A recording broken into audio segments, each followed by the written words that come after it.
Hey, Coach Sean here, and what I want to share with you in this video is probably the biggest challenge that we face in reaching our health and fitness goals, which is how do we manage our time? How do we use our time? If we're dedicated, we're committed to getting a result, how do we take that time and put it to best use? Because time is usually the one thing that we build most of our excuses around, okay? And also a thing that we never feel like we have enough of, which can be fair at times, all right?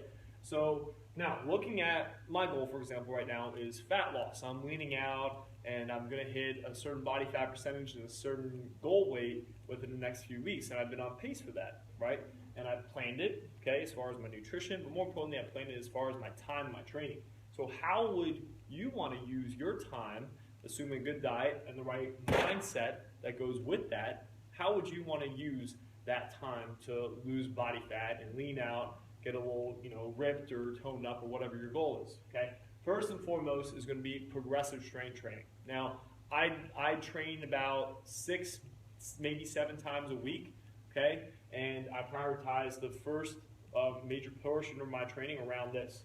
Now, if you're pressed for time, I recommend using your first 1 to 3 hours. So if you have no more than 3 times in your week to work out, that's where you start and that's where you allocate all your time.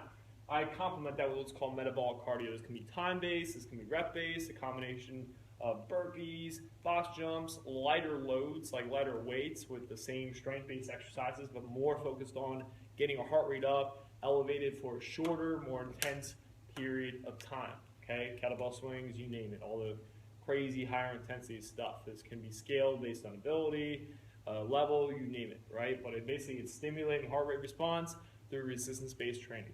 Okay? You have 2 more hours of your time in your week. That's where that comes into play.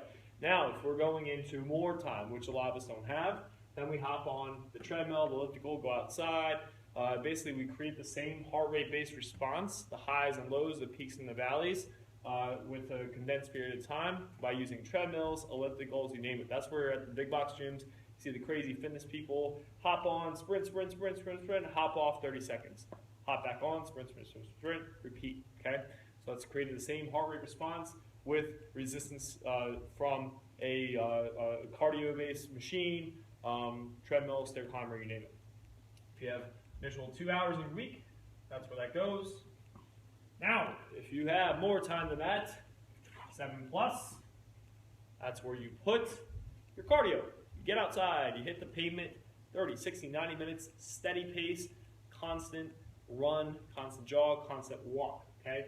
The only reason this would jump the line, unfortunately most people start here. This is the least effective method. Do we burn some fat? Yes. But the only thing that's going to increase our metabolic rate, our metabolism truly over time is going to be when we add lean muscle tissue, and the after workout response from that is a short-term increase in our metabolism. So here, short-term and long-term metabolism boost, okay? Here, you burn calories during it, and then as soon as you're done, right? So the only reason this would jump the line would be if your goal is fat loss, you have the right mindset, right attitude behind it, okay? You have positive self-talk, you're focused, you're very goal-oriented, and you have a good nutrition plan in place, okay? Then I would take this, put it here, only if you had any sort of orthopedic issues or just additional wear and tear from the excessive exercise that, strength training and metabolic cardio in addition would take on you. Then we would bump this up just so there's not as much physical stress on your body, but you're still burning energy, you're still metabolizing body fat. The only reason this cardio would ever jump the line would be if you are a performance athlete. So this video in itself should have a take home that running is not the solution. Running will not help you reach your goals unless you want to get better at running. If you are fat or you have fat to lose, this is not the best use of your time, my friend. Proper nutrition, the right headspace, the right mindset with that, and then the right progressive strength training plan is exactly what you need to do.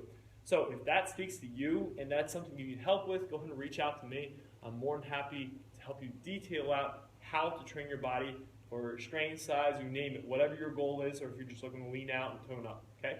So hope this helps and gives you an idea of how to allocate your time in your week, and I wish you the best of luck in your own health and fitness journey.